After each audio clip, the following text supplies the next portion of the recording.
غامدی۔ السلام علیکم، پروگرام غامدی میں خوش آمدید۔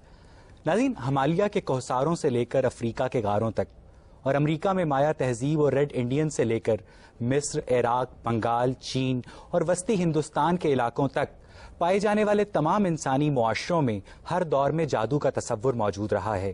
آج ہم اپنے شرکاء اور محترم جاوید احمد غامدی کی باہمی گفتگو کے ذریعے جادو، جنوں اور دیگر مافوق الفطرت علوم کے متعلق ایک جدید ذہن میں پائے جانے والے سوالات کا منطق اور دلیل کی روشنی میں جائزہ لیتے ہوئے اس امر کا تعین کرنے کی کوشش کریں گے کہ مذہب میں ان امور کی شمولیت کس طرح مذہب کے اس بنیادی مقدمے کو مستحکم کرتی ہے جو انسانی نفس کی پاکیزگی اور حیات بعد از موت پر قائم ہے۔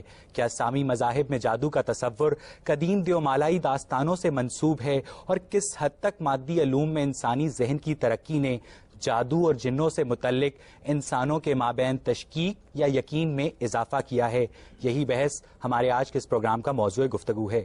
غامدی صاحب، صحیح بخاری کی 5764ویں حدیث کے مطابق جادو کرنے والوں کو دردناک عذاب کی وعید سنائی گئی ہے، مگر دوسری جانب سورہ بقرہ کی آیت نمبر 102 کے مطابق جادو کا علم ہاروت اور ماروت کے ذریعے انسانوں کو حاصل ہوا۔ اب غامدی صاحب، ایک جانب مذہب جادو کی حوصلہ شکنی کر رہا ہے اور دوسری جانب اس علم کو شیطان کی بجائے فرشتوں کے ذریعے انسانوں تک پہنچا بھی رہا ہے، کیوں؟ یہ غلط فہمی دور کر لینی چاہیے۔ قرآن مجید نے یہ بات نہیں کہی۔ قرآن تو یہ بتاتا ہے کہ بابل میں جب سحر و ساحری کا بہت زیادہ غلغلہ ہوا تو اللہ تعالیٰ نے اچھے لوگوں کی تائید کے لیے اپنے 2 فرشتوں پر ایک علم اتارا، وہ جادو نہیں تھا۔ قرآن مجید کی اس آیت کو آپ پڑھیے، اس میں اللہ تعالیٰ نے جادو کا ذکر الگ سے کیا ہے اور ہاروت و ماروت پر اتارے جانے والے علم کا ذکر بالکل الگ سے کیا ہے۔ یہ جو علم ہے یہ بالکل اسی طرح کا ایک علم تھا جس طرح کا علم اس وقت بھی بہت سے لوگوں کے ہاں آپ کو ملتا ہے۔ اس کا تعلق اللہ تعالیٰ کی کتاب اور اسی طرح بعض کلمات کے خواص سے تھا۔ اس کے شواہد ہماری موجودہ زندگی میں بھی ملتے ہیں۔ میں خود ذاتی طور پر ان میں سے بہت سی چیزوں کا تجربہ رکھتا ہوں۔ اس کا جادو سے کوئی تعلق نہیں ہے۔ جادو ایک الگ علم ہے اور یہ ایک الگ علم ہے۔ ہاروت اور ماروت کو جادو نہیں سکھایا گیا تھا؟ یقیناً نہیں۔ قرآن مجید نے تو دیکھیے جو بات کہی ہے وہ یہ کہ ایک طرف یہ لوگ جادو کے پیچھے پڑے ہوئے ہیں اور دوسری طرف اس علم کے پیچھے پڑے ہوئے ہیں جو ہاروت و ماروت پر اللہ تعالیٰ نے اتارا تھا۔ یہ جملہ تو خود بتا رہا ہے کہ یہ 2 الگ الگ علوم ہیں۔ جادو ایک الگ علم ہے، جادو میں شیاطین سے استمداد کی جاتی ہے، ان سے مدد لی جاتی ہے۔ غامدی صاحب، آیت نمبر 102 میں یہ بیان کیا گیا ہے کہ لوگ ان سے کہتے تھے کہ یہ علم ہمیں سکھا دو، لیکن ہاروت اور ماروت پہلے ریلیکٹنٹ ہوتے تھے اور جب وہ زیادہ لوگ انسسٹ کرتے تھے تو وہ سکھا بھی دیتے تھے۔ اور پھر اس واقعے میں آگے چل کر اسی آیت میں یہ بھی بیان ہوا ہے کہ یہ جادو میاں اور بیوی کے درمیان میں جدائی پیدا کر سکتا ہے، لیکن یہ کام صرف اور صرف خدا کی مرضی سے ہوتا ہے۔ دیکھیے بات، یہ جادو کے بارے میں کہا، یہ اس علم کے بارے میں کہا ہے، اور ان کے الفاظ یہ ہیں کہ انما نحن فتنہ فلا تکفر، ہم ایک آزمائش ہیں۔ دنیا میں جتنے علوم بھی ہیں وہ آزمائش ہوتے ہیں۔ مثال کے طور پر سائنس کا علم اپنی ذات میں کوئی برا علم نہیں ہے، لیکن وہ انسان کے لیے ایک بڑا امتحان بن گیا کہ وہ چاہے تو سائنس کے اس علم کے ذریعے سے انسانیت کی بہبود کے کام کرے اور چاہے تو ایٹم بم بنا کر ہیروشیما اور ناگاساکی دونوں کو تباہ کر دے۔ تو یہ بات انہوں نے کہی تھی کہ ہمارے پاس جو علم ہے یہ غلط استعمال بھی ہو سکتا ہے، یہ صحیح استعمال بھی ہو سکتا ہے، اس کا تعلق استعمال سے ہے۔ یہ بات ہم فنون لطیفہ اور بحث کرتے ہوئے کر چکے ہیں کہ تمام فنون لطیفہ ایک جائز چیز ہے، لیکن ان کا استعمال غلط بھی ہو سکتا ہے۔ ہاروت اور ماروت کے ذریعے انسانوں تک جادو کا علم نہیں پہنچا؟ یقیناً نہیں، جادو ایک الگ علم ہے، وہ پہلے سے انسانوں کے پاس موجود تھا۔ بابل میں جب اس کا زیادہ غلغلہ ہوا اور بہت سے لوگ اس سے متاثر ہوئے تو اہل حق کی تائید کے لیے قرآن یہ بتاتا ہے کہ ہاروت و ماروت 2 فرشتوں پر ایک اور علم ہوتا ہے۔ آیت نمبر 102 میں یہ آتا ہے نا کہ جادو میاں بیوی کے درمیان جدائی پیدا کر سکتا ہے، جادو کے بارے میں نہیں، صرف خدا کی مرضی سے۔ تو خدا کے بارے میں، تو غامدی صاحب، خدا جو ہر چیز کا خالق ہے، جادو جیسے منفی علم کی تخلیق کیسے کر سکتا ہے؟ جادو کا تو وہاں ذکر ہی نہیں ہے۔ اللہ تعالیٰ نے جادو نہیں اتارا وہاں پر، اللہ تعالیٰ نے ہاروت و ماروت کے ذریعے سے دوسرا علم اور ماروت پہ تک دوسرا علم آ گیا، لیکن اس آیت میں جادو کے ذکر میں یہ بیان کیا گیا ہے کہ جادو میاں اور بیوی کے درمیان جدائی پیدا کر سکتا ہے اور یہ کام صرف خدا کی مرضی سے ہی ہوتا ہے۔ تو جادو کے بارے میں نہیں، یہ ہاروت و ماروت پر نازل ہونے والے علم کے بارے میں، یعنی جو ہاروت اور ماروت پر علم نازل ہوا ہے وہ میاں بیوی کے درمیان جدائی پیدا کر سکتا ہے۔ وہ برے کاموں کے لیے بھی استعمال ہو سکتا ہے، اچھے کاموں کے لیے بھی استعمال ہو سکتا ہے۔ بالکل ایسے ہی جیسے لوہا ہے، اس سے آپ تلوار بناتے ہیں، چاہے تو آپ جہاد کریں اور چاہے تو کسی بے گناہ کو قتل کر دیں۔ تو دنیا میں جتنے علوم بھی ہیں ان کا غلط استعمال بھی ہو سکتا ہے، صحیح استعمال بھی ہو سکتا ہے۔ قرآن نے وہاں یہ تبصرہ کیا ہے کہ ان بدبختوں کو ایک بہت اچھا علم دیا گیا، لیکن یہ اس کا غلط استعمال کرتے تھے۔ یہ بات قرآن میں بابل والوں کو صرف یہ علم دیا گیا؟ بابل میں یہ علم اتارا گیا، یعنی بابل میں جب یہ لوگ اسیری کی زندگی بسر کر رہے تھے، یہود کے بارے میں قرآن مجید نے بھی بتایا ہے اور بائبل ہسٹری سے بھی معلوم ہوتا ہے کہ ایک لمبا عرصہ ان لوگوں نے اسیری کی زندگی میں بسر کیا ہے. اس وقت یہ معلوم ہوتا ہے تاریخ سے کہ وہاں بہت زیادہ شورا ہو گیا جادو اور اس طرح کے علوم کا. تو اہل حق کی تائید کے لیے اللہ تعالیٰ نے ایک دوسرا جادو کا اوریجن کیا ہے؟ جادو ایک نفسی علم ہے. دیکھیے بات یہ ہے کہ اس دنیا کے اندر دو طرح کے علوم ہیں. ایک وہ علوم ہے جن کا تعلق مادی حقائق کی دریافت سے ہے. آپ نے سائنسی علوم دریافت کیے ہیں. یہ دیکھیے ہم جہاں بیٹھے ہوئے ہیں، یہ معجزہ آپ کو حیرت زانی کر دیتا کہ ہم یہاں بیٹھے ہوئے ہیں اور ہماری بات ہو سکتا ہے کہ یہاں سے ہزاروں میل کے فاصلے پر اسی طرح سنائی دے. اسی طرح ایک آلے کے ذریعے سے آپ ہماری صورت، ہماری حرکات کو منتقل کر دیں. ایک فٹ بال کا میچ ہو رہا ہوتا ہے اور ہم اس کے ایک ایک جزیے کو یہاں بیٹھے ہوئے دیکھ رہے ہوتے ہیں. آج سے 200 سال پہلے کے آدمی کو اٹھائیے، وہ بالکل پاگل ہو جائے گا. یعنی وہ اندازہ ہی نہیں کر سکتا یہ سب کچھ ہو گیا. کیا ہوا ہے؟ اسی مادی کائنات کے اندر سے بعض چیزوں کو دریافت کر لیا. جادو خدا نے بنایا؟ کہ جس طرح سے یہ مادہ خدا نے بنایا، اس طرح آپ کا نفس بھی خدا نے بنایا ہے. تو نفس کے اندر جب آپ تحقیق کرتے ہیں تو جس طرح مادی حقائق کو دریافت کر کے آپ نے سائنس کے عجوبے دکھائے ہیں، اسی طرح نفس کے حقائق کو دریافت کر کے یہ صلاحیت ہوتی ہے کہ وہ انسانوں کو مار سکے. آپ کے جو مادی علوم ہیں ان کے اندر کیا کیا صلاحیتیں موجود ہیں؟ اندھی گولی آتی ہے، مار دیتی ہے. لیزر کی شعاعیں آتی ہیں، مار دیتی ہیں. یعنی بے شمار چیزیں ہیں. مجھے حیرت ہوتی ہے کہ مادی علوم کی اس تحقیق پر تو آپ بڑا ناز کرتے ہیں کہ دیکھو ہم نے کیا کچھ ایجاد کر لیا. اس میں مہلک چیزیں بھی ہیں اور اس میں انسانی بہبود. ہاروت اور ماروت نے جو علم لوگوں کو سکھایا، اس علم کو ہم کیا کہتے ہیں؟ اس علم کے مختلف لوگوں نے نام رکھے ہوئے ہیں. کچھ لوگ کہتے ہیں کہ ایک نوری علم تھا، کچھ لوگ کہتے ہیں کہ یہ کلمات و خواص کا علم تھا. تو اس علم کے بارے میں سفید جادو کہہ سکتے ہیں اس کو؟ جادو نہیں کہہ سکتے اس کو، اس لیے کہ جادو بالکل ایک الگ چیز ہے.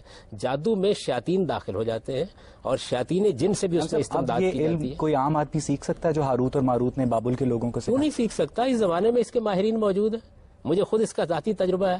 میں نے اس سے پہلے بھی یہاں ذکر کیا تھا کہ ڈاکٹر جاوید اقبال صاحب نے اپنی کتاب گریباں چاک میں جو حال میں شائع ہوئی ہے اپنا واقعہ بیان کیا ہے کہ وہ ایک جزیرے میں سیر کر رہے تھے اور ان کے ساتھ ہندوستان کے بلکہ بر صغیر کے ایک بڑے عالم بھی تھے. انہوں نے دیکھا کہ ان کو یہاں کسی چیز نے کاٹ لیا ہے، بازو بالکل سن ہو گیا، وہ چلنے میں بھی دقت محسوس کر رہے تھے. یک بیک جو ساتھ چل رہے تھے عالم، انہوں نے ان سے پوچھا کہ یہ کیا معاملہ ہوا. انہوں نے بتایا تو انہوں نے بس ہاتھ رکھا اور اس کے بعد نہ وہاں سوجن تھی اور نہ وہاں کسی قسم کا کوئی التہاب تھا.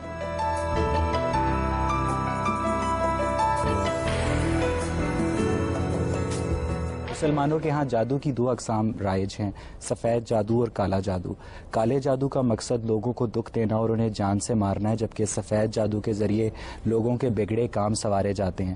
ابو علی سینا نے بھی اپنی کتاب کا نور المغرمین میں سفید اور کالے جادو دونوں کے ٹوٹکے لکھے ہیں.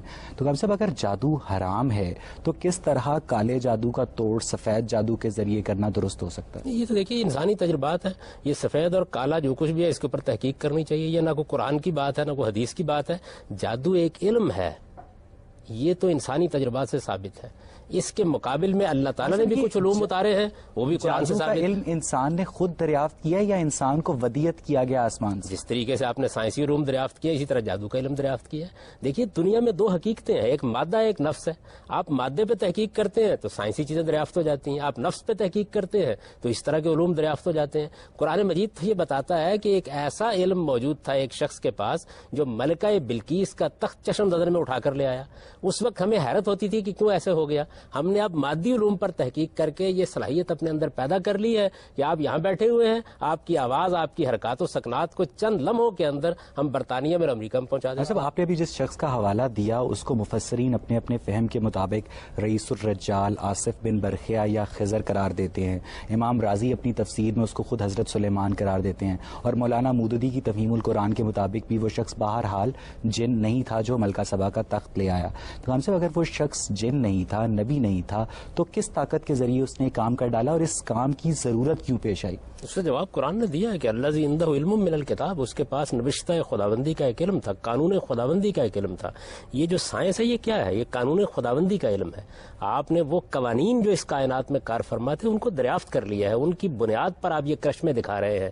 آج سے 200-400 سال پہلے اگر دنیا تباہ ہو وہ شخص کون تھا جو ملکہ سبا کا تخت لے آیا؟ انسانوں میں سے ایک انسان تھا، جس طرح آئنسٹائن ہے، جس طرح نہیں نیوٹن تھا، ہے، جس طرح آج کے محققین. یعنی وہ جن نہیں تھا. یہ تو قرآن نے واضح کر دیا ہے کہ ایک جن نے یہ کہا کہ میں یہ تخت آپ کے دربار برخاست کرنے تک لا سکتا ہوں، لیکن اس نے یہ کہا الذی عندہ علم من الکتاب، جس کے پاس نوشتہ خداوندی، قانون خداوندی کا ایک علم تھا. اس نے کہا کہ میں چشم نظر میں لا دیتا ہوں. اور سیدنا سلیمان نے دیکھا تو سامنے تخت موجود. قانون خداوندی کا علم اس شخص کے پاس کہاں سے آیا؟ سیکھنے سے، جیسے آپ نے سیکھا ہے. کس سے سیکھا؟ یہ بالکل ایسے جیسے آپ سیکھتے ہیں. اس وقت سائنسی علوم آپ کیسے سیکھتے ہیں؟ اس زمانے میں ان علوم کے بڑے بڑے ماہرین موجود تھے، وہ سیکھتے تھے، وہ سکھاتے تھے. نفسی علوم کا ایک پورا دور رہا ہے. اصل میں پہلا دور انسانیت کا وہ ہے جس میں نفسی علوم پر لوگوں نے تحقیقات کی. یہ جس کے کچھ آثار آپ کو ٹیلی پیتھی میں اور جس کے کچھ مسمرزم میں اور جس کے کچھ ہپنوٹزم میں اب ملتے ہیں، پیرا سائیکالوجی میں جن چیزوں پر تحقیق کی جاتی ہے، یہ کیا ہے؟ یہ نفس انسانی ہے. آپ تنویم ایک نیند طاری کر دیتے ہیں. عمل تنویم کے ذریعے سے آپ انسان کے لاشعور اور تحت الشعور کو کریدنے میں کامیاب ہو سکتے ہیں. آپ پیچھے چلے جاتے ہیں، آپ دیکھیے فرائڈ کی تحقیقات، یونگ کی تحقیقات، وہ کیا بتاتے ہیں آپ کو؟ وہ یہ بتاتے ہیں کہ اس کے ذریعے سے انہوں نے بہت قریب میں جا کر، جب انسان کا شعور بھی پوری طرح پختہ نہیں ہوا ہوتا، اس کے اندر کی حقیقتوں کو دریافت کیا ہے. تو انسانی نفس بھی ایک پوری کی پوری دنیا ہے. یعنی آپ جادو کو برحق سمجھتے ہیں؟ ایک علم ہے. علوم میں سے برحق یا ناحق ہونے کا کیا سوال ہے؟ وہ غلط بھی استعمال ہو سکتا ہے، صحیح بھی استعمال ہو سکتا ہے. علوم میں سے جادو کا صحیح استعمال کیا؟ بالکل ایسے ہی ہے کہ جس طرح آپ کہیں کہ سائنس کو آپ برحق سمجھتے ہیں. جادو کا صحیح استعمال کیا ہو سکتا ہے؟ آپ کسی اچھے مقصد کے لیے بھی استعمال کر سکتے ہیں. آپ دیکھیے بہت سے لوگ ہیں جو جادو کا استعمال کر کے شوبدے دکھاتے ہیں، بچے خوش ہو جاتے ہیں اس سے، بڑا اچھا استعمال ہے. لیکن آپ کسی کو نقصان پہنچانے کے لیے بھی استعمال کر سکتے ہیں. یہ تو علوم میں سے ایک علم ہے. تو آپ علوم کے بارے میں آخر اس میں بند کیوں ہو جاتے ہیں؟ جادو کے ذریعے اور جنوں کو کیپچر کر کے جو انسان اپنی خواہشات کی پاسداری چاہتا ہے، چاہے وہ مثبت ہوں چاہے وہ منفی ہوں، تو کیا وہ انسان کی اس قوت ارادی کو کمزور نہیں کرتی جو انسانی مسائل کو حل کرنے کا واحد کیا کر رہی ہے؟ ٹیکنالوجی کا جو یہ غیر معمولی سیلاب ہے، اس نے کیا کیا ہے؟ آج آپ پوری دنیا تک اپنی بات پہنچا سکتے ہیں. آپ گھروں کے اندر پہنچ گئے ہیں، آپ بیڈ روم میں داخل ہو گئے ہیں، آپ اپنے کلچر کو وہاں تک پہنچا سکتے ہیں. آپ نے انسانوں کے دماغوں کو مسخر کر لیا ہے. آپ کے جہاز اڑتے ہیں، آپ کے ڈرون طیارے آتے ہیں، وہ انسانوں کے اوپر گولہ باری کر ڈالتے ہیں. کسی کے بس میں نہیں ہوتا کہ ان کے مقابلے میں کھڑا ہو سکے. وہ جاسوسی کرتے ہیں، وہ زمین کے اندر کی چیزوں کو دیکھ. یہ تو سب سائنس ہے، ہم جادو کی بات کر رہے ہیں. وہ بھی ایک سائنس ہے. اس کا تعلق نفس سے ہے، اس کا تعلق مادے سے ہے. آپ یعنی سائنس کا لفظ استعمال کر کے بچ جائیں گے. یہ بھی ایک علم ہے، وہ بھی ایک علم ہے. صرف یہ ہے کہ دونوں کا ماخذ الگ الگ ہے. ایک کا ماخذ مادہ ہے جس پر آپ تحقیق کر رہے ہیں، دوسرے کا ماخذ نفس ہے جو انسان کے اندر پایا جاتا ہے. کالا جادو ایک شیطانی علم ہے. دیکھیے بات یہ ہے کہ جس طرح مختلف علوم ہیں، ان علوم میں سے کچھ علوم اچھے ہوں گے، کچھ علوم برے ہوں گے. جب شیاطین سے آپ استمداد کرتے ہیں یا جنات سے آپ ربط پیدا کرتے ہیں تو اس کے اندر بعض خبائث بھی شامل ہو جاتے ہیں. اس وجہ سے بعض علوم برے ہیں، بعض علوم اچھے ہیں. صاحب یہاں ایک مسئلہ یہ ہے کہ جنوں اور شیاطین سے رابطہ کر کے ایک عامل یا فقیر انفرادی سطح پر کسی دوسرے شخص کو جان سے مار سکتا ہے، اسے دکھ دے سکتا ہے، اسے بیمار کر سکتا ہے. لیکن گاندھی صاحب جب ہم اس کو کلیکٹیو لیول پر دیکھتے ہیں تو ایک بڑی خوفناک صورتحال یہ سامنے آتی ہے کہ امریکی فوج عراق پر حملہ کرتی ہے. آپ جانتے ہیں کہ بابل بھی عراق میں تھا. عراق کا جادو ساری دنیا میں مشہور ہے. تو گاندھی صاحب کیا یہ عراقی جادوگروں کے لیے ممکن نہیں کہ وہ امریکی فوج کو پیچھے کر سکے جنوں اور جادوؤں کی مدد سے؟ دیکھیے یہ تو آپ کہہ رہے ہیں نا کہ وہ کیا کر سکتے ہیں. مجھے نہیں معلوم وہ کیا کر سکتے ہیں. اس کے تجربات کرنے چاہیے کیا کر سکتے ہیں. میں تو یہ جانتا ہوں کہ وہ ایک علم تھا، اس کے حدود کیا تھے وہ میں نہیں جانتا. اس وجہ سے کہ اس علم کے ماہرین کے پاس آپ کو جانا چاہیے اور دیکھنا چاہیے وہ کیا کر سکتے ہیں. ہو سکتا ہے یہ صلاحیت ان کے اندر نہ پائی جاتی ہو. اللہ تعالیٰ نے ہر علم کے کچھ حدود مقرر کیے ہیں. سائنسی علم کے بھی حدود ہیں. کیا سائنسی علم کے بعض اکتشافات کو دیکھ کر ہم یہ کہہ سکتے ہیں کہ تم یہ اور یہ کر سکتے ہیں؟ کالے جادو کو سیکھنا درست ہے اس نیت سے کہ میں اس کو برے مقاصد کے لیے استعمال نہیں ہونے دوں گا؟ اس میں آپ جب سیکھتے ہیں تو آپ کو اپنے ایمان سے، اپنے عقیدے سے دستبردار ہونا پڑتا ہے. شیاطین سے تعلق پیدا کرنا پڑتا ہے، بہت سے غلط کام کرنے پڑتے ہیں. اس لیے کسی مسلمان کو اسے نہیں سیکھنا چاہیے. اس کا تعلق تو اخلاقی حدود سے اور آپ کے عقائد سے، ورنہ علم تو ہے. ہم صاحب شیطان کالے جادو کا خالق ہے کہا جاتا ہے، ہم صاحب، اور شیطان کا خالق خدا ہے. تو کیا خدا بھی کالے جادو کا خالق ہے؟ دیکھیے بات یہ ہے کہ اللہ تعالیٰ نے انسان کو پیدا کیا ہے. انسان بے شمار غلط کام کرتا ہے، وہ انسان اپنے ارادے اور اختیار سے کرتا ہے. تو ان کے بارے میں خدا کو متون کیا جائے گا؟ خدا نے تو ایک ایسی شخصیت بنائی جس شخصیت میں خیر بھی رکھا، جس میں شر بھی رکھا. یہی معاملہ جنات کا ہے.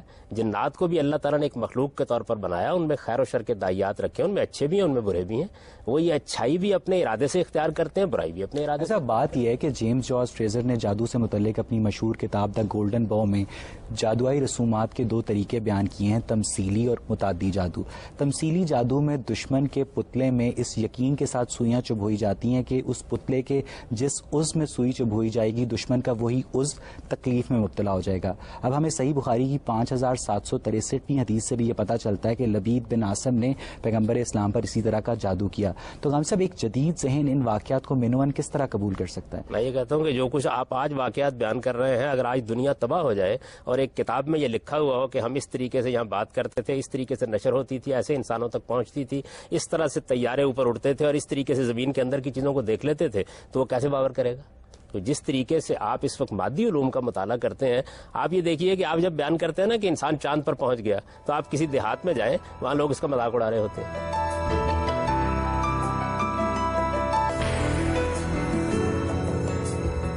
ایسا پیغمبر پر جادو ہوا کرنے کی کوشش کی گئی، اللہ تعالیٰ نے ان کو محفوظ رکھا. جس طریقے سے ان کو جان سے مارنے کی کوشش کی گئی، ان پتھر لڑکانے کی کوشش کی گئی، ان کو شہید کر دینے کی کوشش حدیث میں تو یہ آتا ہے کہ وہ دن بدن بیمار ہوتے چلے گئے. دیکھیے بات یہ ہے کہ وہ روایتوں میں بہت سی چیزیں جو ہیں ان میں مبالغہ ہو گیا. اصل بات یہ ہے کہ کرنے کی کوشش کی گئی. قرآن مجید کی روشنی میں روایتوں کو سمجھنا چاہیے.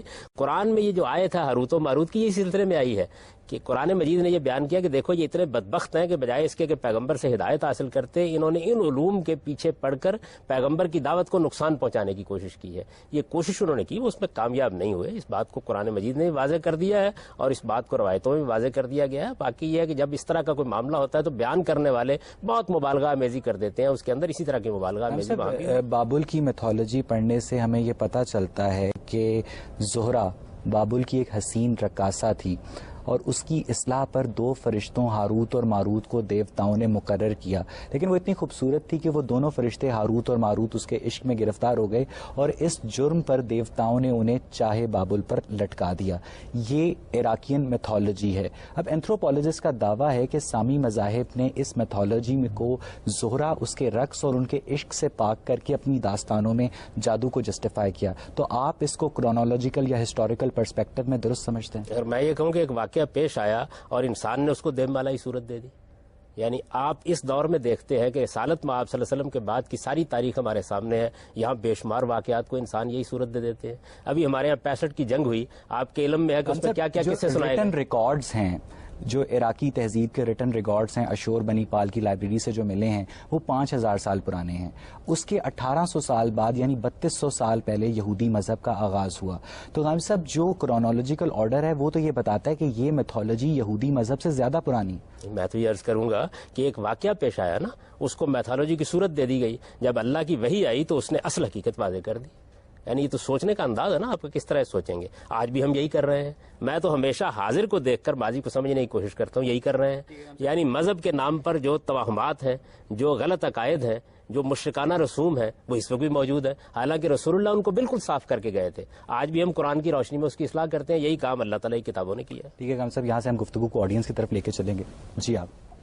ہاروت اور ماروت کا ذکر کیا گیا ہے کہ ان کا جادو یا ان کا علم جو تھا وہ ایک شوہر کو اس کی بیوی سے الگ کرنے کے لیے استعمال ہو سکتا تھا. آپ نے کہا کہ یہ اس کے استعمال پر ڈیپینڈ کرتا ہے، جس طرح کہ آج کے جدید علوم ہے، ایک گولی بھی اسی سے ایجاد ہوتی ہے اور ایک گاڑی بھی اسی سے ایجاد ہوتی ہے، لیکن یہ اس کے استعمال پہ ڈیپینڈ کرتا ہے. بات یہ کہ جب ایک برا علم جادو اس سے پہلے موجود تھا تو پھر ہاروت اور ماروت کے علم کو نیگیٹولی کیوں یوز کیا گیا جبکہ جادو کو یوز کیا جا سکتا تھا نیگیٹو یوزیج کے لیے؟ یہ جادو کے بارے میں نے پہلے عرض کر دیا کہ جادو کو سیکھتے وقت آپ کو اپنے عقائد سے دستبردار ہونا پڑتا تھا، آپ کو شیاطین سے استمداد کرنی پڑتی تھی. اس وجہ سے جادو سے تو عام طور پر غلط لوگ ہی فائدہ اٹھاتے تھے. یہ جب علم نازل کیا گیا تو اس کے اچھے مقاصد بھی تھے اور اس سے برا کام بھی لیا جا سکتا تھا. تو انسانوں کو اللہ تعالیٰ نے اسی آزمائش میں مبتلا کر رکھا ہے. وہ اس دنیا کی حقیقتوں کو اگر سمجھیں تو اس سے اچھے نتائج بھی نکال سکتے ہیں اور برے نتائج بھی نکال سکتے ہیں. علم جب دیا جائے گا تو اس میں دونوں استعمال ہوں گے. سائنس میں آپ دیکھ لیجئے بالکل یہی ہوا ہے. اللہ کا دیا ہوا علم ہے، انسان نے دریافت کیا ہے. برا استعمال بھی موجود ہے، اچھا استعمال بھی موجود ہے، لیکن عقل کیا کہتی ہے، اخلاق کیا کہتا ہے کہ آپ اس کو اچھا استعمال کریں. تو قرآن نے وہاں یہ بات بیان کی ہے کہ یہ اتنے بدبخت ہیں کہ ان کو ایک بہت اچھا علم دیا گیا، یہ اس کا بھی غلط استعمال کرتے ہیں. اچھا، اب تک کی بحث کے بعد یہ بات سامنے آ رہی ہے کہ جادو ایک الگ علم ہے اور ہاروت اور ماروت کے ذریعے جو علم اتارا گیا وہ ایک الگ علم ہے. ہم سب اب جو علم حدیث ہے وہ انسان حدیث کی کتابیں پڑھ کر سیکھ لیتا ہے، علم تفسیر ہے وہ انسان مفسرین کی کتابیں پڑھ کر سیکھ لیتا ہے. تو جو ہاروت اور ماروت کے ذریعے علم بابل کے لوگوں تک پہنچایا گیا، اس کو سیکھنے کے لیے مذاہب کی بنیادی ماخذوں کی کتابیں کہاں ہیں؟ نہیں دیکھیے مذاہب کا تو یہ مسئلہ ہی نہیں ہے, یہ تو ایک تاریخی واقعہ بیان کیا قرآن مجید نے. اس مذہب کا کیا تعلق ہے؟ مذہب کوئی ان چیزوں کا نام نہیں ہے, یہ تو ایک واقعہ ہے جو بیان کیا گیا ہے کہ ایسا ہوا. مثال کے طور پر یہ کہ سیدنا سلیمان کے دربار میں جنات تھے اور جنات اس طریقے سے کام کرتے تھے, یہ قرآن نے ایک واقعہ بیان کیا ہے. تو اس کا مذہب سے کیا تعلق ہے؟ مذہب تو نام ہے اس چیز کا کہ آپ اپنے نفس کو پاکیزہ بنائیں, آپ اس کو پیوریفائی کریں, آپ اللہ کے حقوق ادا کریں, آپ بندوں کے حقوق ادا کریں. بات یہ ہے کہ جادو صرف نیگیٹو ہے اور ہاروت اور ماروت کا جو علم ہے اس کا نیگیٹو یوز بھی ہو سکتا ہے اور پازیٹو یوز بھی ہو سکتا ہے. فرق سمجھ لیجیے. پہلے جادو اپنی ذات میں ایک بری چیز ہے, وہ انسانوں کے پاس آتا ہی شیاطین کے ذریعے سے ہے. اس میں آپ استمداد ہی ان ہستیوں سے کرتے ہیں کہ جو شیطانی ہستیاں ہیں, جبکہ یہ علم اپنی ذات میں ایک پاکیزہ علم ہے, اس کا استعمال غلط بھی ہو سکتا ہے. یعنی یہ نوری علم اور کالا علم ہے. آپ نوری علم کا نام استعمال کر سکتے ہیں, کوئی استعمال کر سکتے ہیں. یہ علم موجود ہے, اس وقت بھی دنیا میں موجود ہے, اس کے ماہرین موجود ہیں. اس وقت آپ چاہیں تو اس کے ماہرین سے مل کالے سکتے ہیں. علم کا توڑ نوری علم سے کیا جا سکتا ہے. ظاہر بات ہے کہ جب دونوں علوم ہیں تو ان میں سے ایک دوسرے کے خلاف بھی استعمال ہو سکتے ہیں, اور ہوتے ہیں, آج کے زمانے میں بھی ہوتے ہیں. میں تو آج بھی بہت سے اس طرح کے لوگوں کو اگر جانتا ہوں. کسی کے اوپر کالا جادو ہو جائے تو اسے کسی عامل سے رابطہ کرنا چاہیے یا خود قرآن مجید کی موضع 3 کی آیات تلاوت کرنی چاہیے؟ یہ بات یہ ہے کہ جس وقت آپ کو کوئی بیماری لاحق ہو جاتی ہے تو آپ کیا کرتے ہیں؟ آپ دونوں کام کرتے ہیں. آپ ماہرین کے پاس جاتے ہیں, ڈاکٹروں کے پاس جاتے ہیں, علاج معالجہ کراتے ہیں, حکیموں کے پاس جاتے ہیں, آپ کسی ہومیوپیتھ کے پاس جائیں گے, آپ کسی جدید طب کے ماہر کے پاس جائیں گے. اس کے ساتھ آپ مزید کیا کرتے ہیں؟ اللہ سے دعا کرتے ہیں. تو معوذتین اللہ سے دعا ہے, اللہ سے دعا بھی کرنی چاہیے. اور اس کے ساتھ اگر آپ کو معلوم ہو کہ کوئی اس کا علاج جانتا ہے تو ضرور اس کے پاس آپ جائیں, لیکن یہ تحقیق کر لیں کہ اس میں کوئی مشرکانہ چیز نہ ہو, کوئی خرابی کی بات نہ ہو, اور آدمی واقعی کسی علم کا ماہر ہو. بالکل ایسے ہی جس طرح ڈاکٹر کے پاس جائیں گے تو معلوم کر لیں کہ پڑھا لکھا ہو. غامدی صاحب, سورہ رحمان کی آیت نمبر 55 میں اللہ تعالیٰ نے فرمایا ہے کہ انسانوں کی جنوں کی تخلیق آگ سے ہوئی ہے. جاننا یہ ہے غامدی صاحب کہ آگ ایک کیمیائی عمل ہے, بذات خود کوئی چیز نہیں ہے, یعنی ری ایکشن ہے, ایکشن نہیں ہے. تو پھر کس طرح ایک مرئی شے ہے جس کا وجود ہے ایک غیر مرئی شے کو وجود میں لا سکتی ہے؟ یہ بات یہ ہے کہ یہ تو جو آگ کا لفظ استعمال کیا گیا ہے وہ اس زمانے کی تعبیر کے لحاظ سے ہے. اصل میں مادہ 3 صورتوں میں ہمارے پاس موجود ہے. اس کی ایک صورت وہ ہے جس کو آپ ٹھوس شکل میں دیکھتے ہیں, جس میں آپ کہتے ہیں کہ یہ چیز مٹی سے بنی ہے مثال کے طور پر. ایک اس کی وہ فارم ہے کہ جس کو آپ انرجی سے تعبیر کرتے ہیں, اور ایک فارم وہ ہے جس کو آپ لائٹ سے یا روشنی سے تعبیر کرتے ہیں. تو بظاہر تو یہ معلوم ہوتا ہے کہ تینوں سے اللہ تعالیٰ نے 3 مخلوقات بنائی ہیں. انسان کو مٹی سے بنایا ہے, تو اب یہ تو نہیں ہے کہ آپ مٹی کو میرے وجود میں دیکھتے ہیں, اس کو ایک بالکل دوسری کیمیائی صورت دے دی ہے. آپ اس کا کوئی ربط ہی مٹی سے نہیں پاتے, لیکن اب ہم نے جان لیا اس بات کو کہ یہ اصل میں ہماری زمین ہی کے اجزاء ہیں جن سے ہمارا وجود بنا ہے. بالکل اسی طرح سے اللہ تعالیٰ نے آگ سے یا انرجی سے ایک مخلوق بنا دی, جس مخلوق کو اس نے غیر مرئی بھی بنا دیا.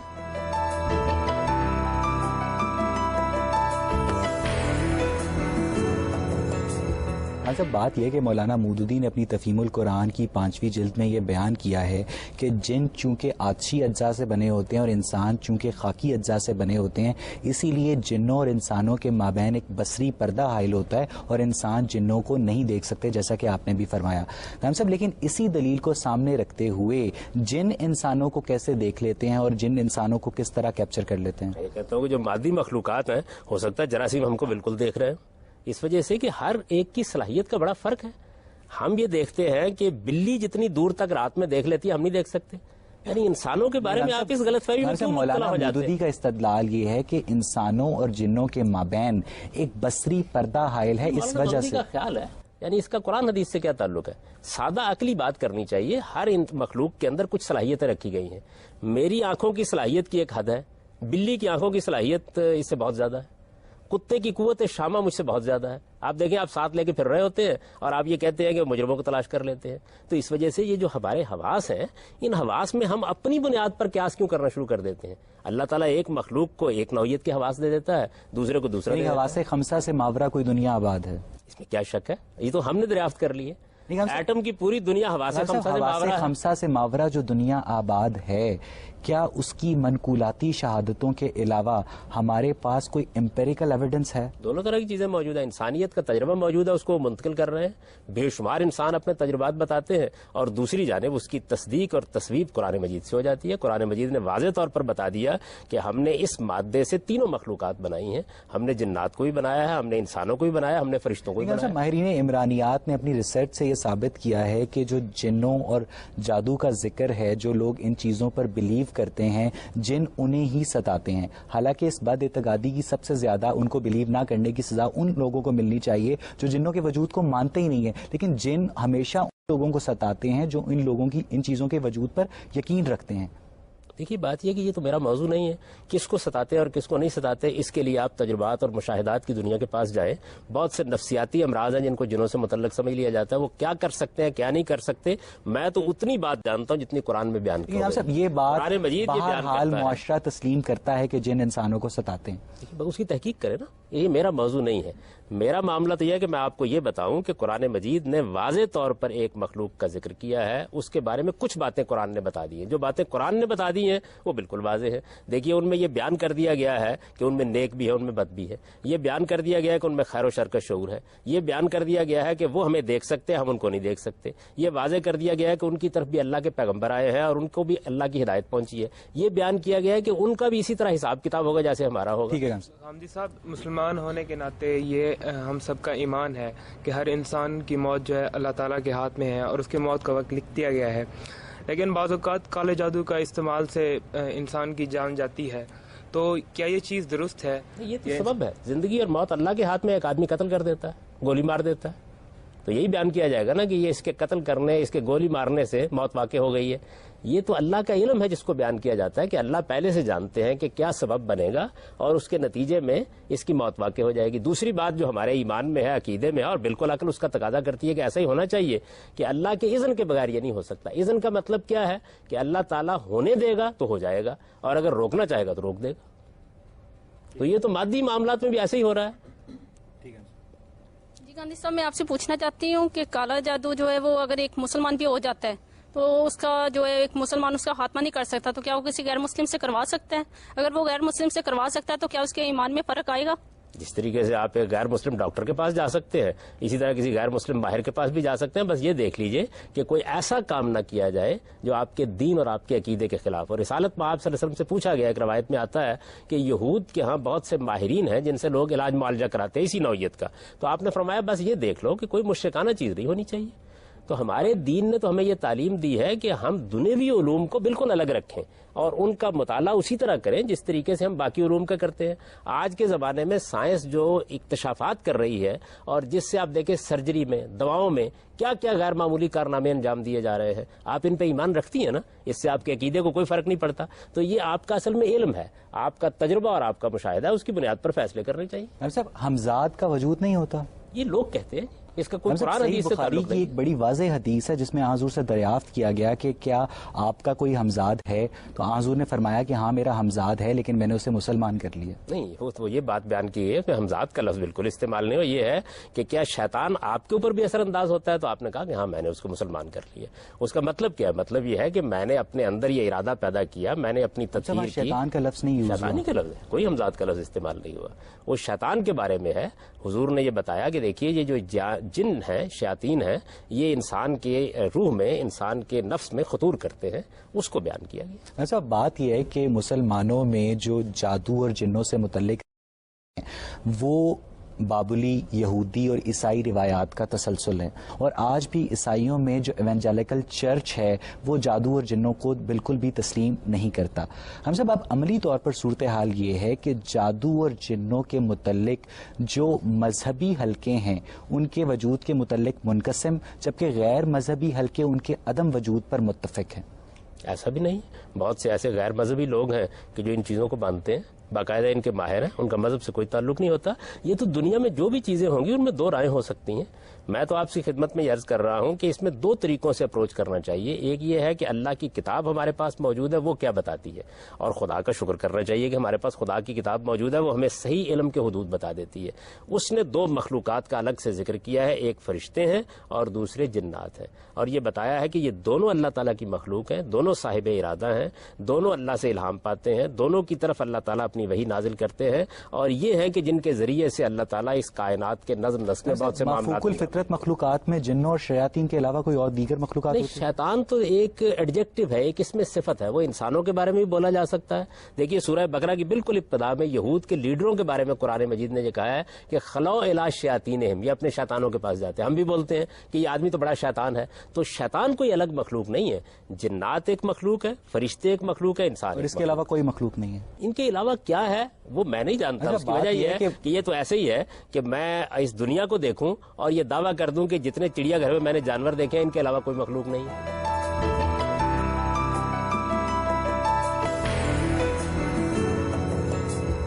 بات یہ ہے کہ مافوق الفطرت مخلوقات میں ہمیں جنوں، شیاطین، آل، راکشس، دیو، غول، نسناس، پون، شیخ سدو، چڑیل، ڈائن اور افریت وغیرہ کا ذکر ہمیں لوگ کہانیوں میں ملتا ہے۔ ہم سب اس میں سے سامی مذاہب صرف جنوں کو اور شیاطین کو جو ایڈجیکٹو ہے مانتے ہیں اور باقیوں کو بالکل نہیں مانتے۔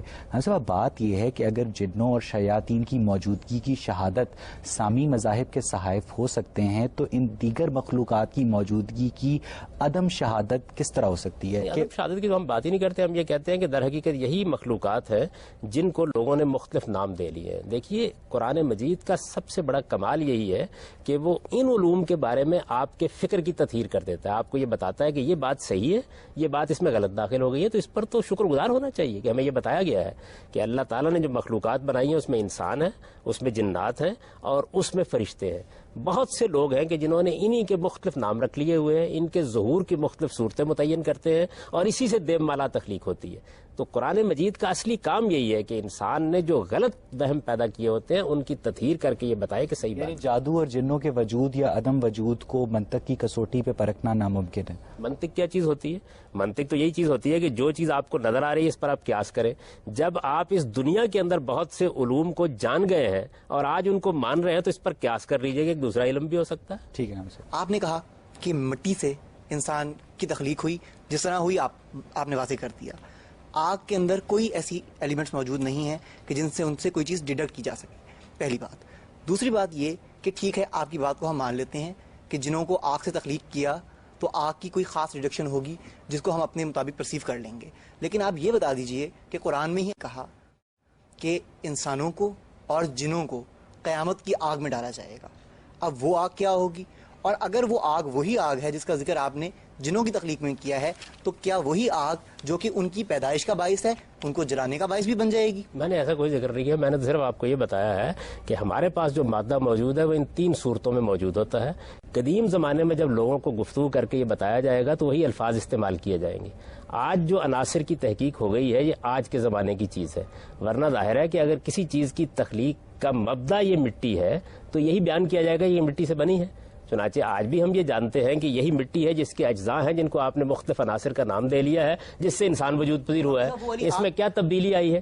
یعنی کیا مٹی کے بارے میں کوئی نئی تحقیق ہو گئی ہے؟ یہ معلوم ہو گیا کہ مٹی کے اجزاء کیا ہے، اس میں کیا چیزیں پائی جاتی ہیں، وہ کس طرح انسان کے وجود کی صورت اختیار کرتی ہیں۔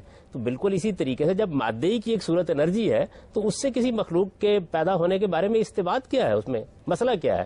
جو آپ کا یہ سوال ہے کہ قیامت میں کیا ہوگا، قرآن مجید نے اس کا واضح جواب دے دیا اور یہ بتا دیا کہ دیکھیے قیامت کے معاملات کو یہاں تمثیل کے انداز میں بتایا جا سکتا ہے۔ وہ ایک نادیدہ عالم ہے، ابھی ہم نے دیکھا نہیں، الفاظ وجود میں نہیں آئے، تصورات پیدا نہیں ہوئے، لہٰذا تمثیل اور تشبیہ کا طریقہ اختیار کر کے آپ کو بات سمجھا دی جاتی ہے۔ اس سے ایک تصور پیدا ہوتا ہے عذاب کا اور تعذیب کا، کس صورت میں ہوگا خدا بہتر جانتا ہے۔ اور اسی چیز کو بیان کیا قرآن مجید نے کہ وہ لوگ جو اس تشبیہ کے اسلوب کی حقیقت جاننے کی کوشش کرتے ہیں وہ راستے سے بھٹک جاتے ہیں۔ غامدی صاحب آپ یہ دیکھیے کہ اگر آگ سے ان کو تخلیق کیا جا رہا ہے اور وہاں بھی آگ کا لفظ ہی استعمال کیا جا رہا ہے تو یقینی طور پر یہ رب باری تعالیٰ کا کلام ہے، اس میں کوئی نہ کوئی ریزمبلنس تو پائی جائے گی نا۔ اور دوسرا یہ صرف بات یہیں پہ ختم نہیں ہو جاتی، اس میں کی وضاحت میں کہا جاتا کیا ہے بات ہے؟ آگ کی بے شمار فارمز ہیں، ایک آگ دوسری آگ کے لیے تباہ کن ہو سکتی ہے، لیکن غامدی صاحب یہ تو رہے گی آپ تو آگ اپنے ہی۔ موجود علم میں خواہ مخواہ حقائق کو محدود کر رہے ہیں۔